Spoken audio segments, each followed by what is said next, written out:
अच्छा जी, जो लोग भी ग्वांजू आते हैं ना, तो इस मार्केट में वो ज़रूर आते हैं। ये है मोबाइल एसेसरीज़ की मोबाइल मार्केट, जो कि न्यू एशिया के नाम से होती है। और इसके अंदर का मैं विज़िट करवाता हूँ। इसके तकरीबन 5 फ्लोर है, 6 फ्लोर है, और 6 के 6 फ्लोर पे आपको ये सारा सामान इसमें मिलता है। ये आप चेक करें, इसमें आपको यहाँ पे प्रोटेक्टर्स मिल जाएंगे, स्मार्ट वॉचेस मिल जाएंगी।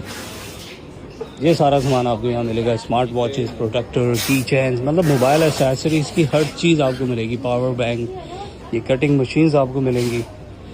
तो जब भी आप आते हैं यहाँ तो विज़िट लाजमी करें, क्योंकि जितने भी लोग मोबाइल एसेसरीज़ का काम करते हैं, होल सेलर्स, वो यहीं से आगे लेके जाते हैं। और ये इसका फर्स्ट फ्लोर है। अगर आप इसके जाते हैं second, third, fourth, fifth floor पे, तो आपको मज़ीद कम प्राइसेस में मिलता है सामान।